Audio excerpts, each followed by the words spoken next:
l'habitacle de la pluralité des opinions. Mirador, le grand safari de l'investigation journalistique. Mamadou Ouri Diallo. Voilà, donc vous nous excuserez pour ces nombreux messages qu'on n'arrive pas à lire. Nous reviendrons là-dessus. Mohamed Kaba, quelque chose se passe du côté de Kaporo Ferme. Ah oui, c'est la ferme litigieuse de Kaporo qui serait attribuée à un opérateur économique.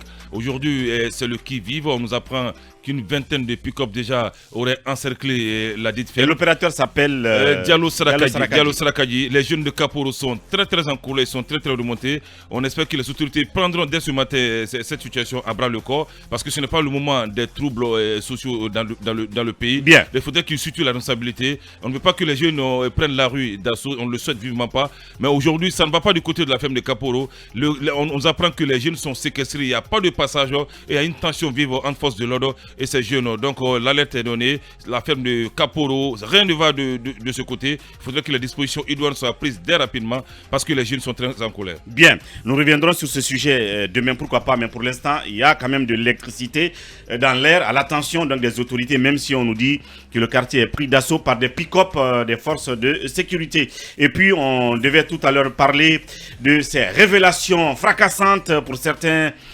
troublantes, du ministre de la Défense, le général Idi Amin, sur ce que l'on peut appeler les affairismes qui ont émaillé l'armée sous les régimes précédents.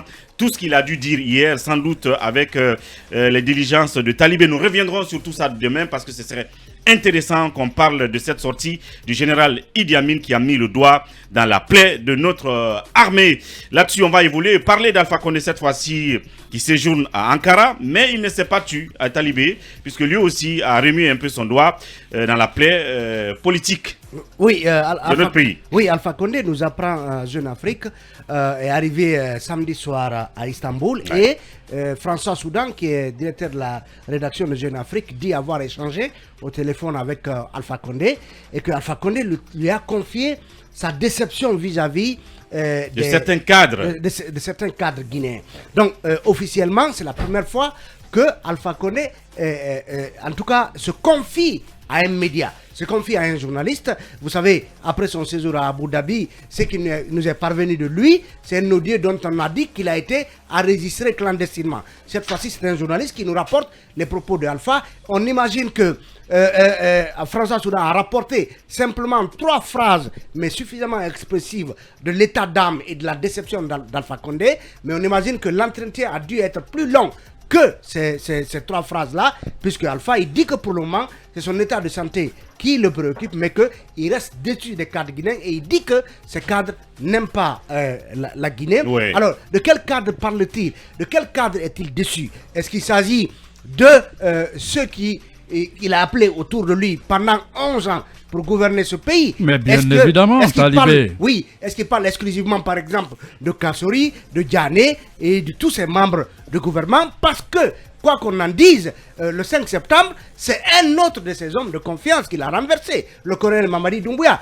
qui, d'une manière ou d'une autre, était un cadre aussi, certes militaire, parce qu'il n'a pas fait la différence, en tout cas, dans cette déclaration, entre s'il s'agit des cadres civils ou des cadres militaires. Mais le colonel était patron des forces spéciales, c'était également un autre cadre. Est-ce que parmi les cadres dont il est déçu, il y a le colonel Mamadi Doumbouya? Parce que beaucoup estiment qu'on a soumis Alpha à un traitement qui n'était pas celui auquel quelqu'un comme Mamadi Doumbouya devait le soumettre.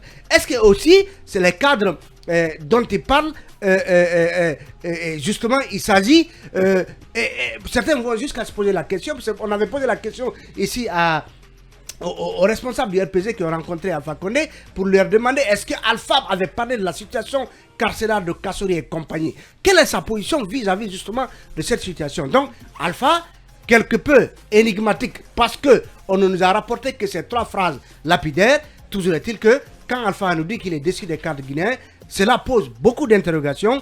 Et aujourd'hui, espérons que lors d'une interview peut-être plus large à venir, Alpha se fera plus explicite. Cela veut dire autrement, cabinet, que c'est certainement, au vu d'Alpha Condé, que c'est à cause de ces cadres dont il est déçu que le coup d'État est arrivé. Non, je pense qu'Alpha, en faisant le procès, disons, de sa gouvernance, il essaie de trouver, disons, des auteurs. Et là-dessus, c'est tout à fait normal qu'Alpha pense que les cadres autour de lui l'ont desservi. Et je pense que ça, c'est une opinion qui fait écho à la fois au sein du parti d'Alpha Condé, mais aussi au niveau de l'opinion publique de façon générale. On a écouté Dame Domani une fois ici qui a dit que qu'il y avait des tonnes, disons, de mémos dans lesquels il était mentionné des dérives un peu du pouvoir, donc dans le cadre bien évidemment de sa gestion. Et je crois qu'Alpha, en se positionnant ainsi, il se met dans la posture d'une certaine façon, d'une sorte de, comment j'allais dire cela, de procès, comme je l'ai tantôt dit. Après, la conséquence de ça, c'est que ça pourrait faire mouche au sein du parti.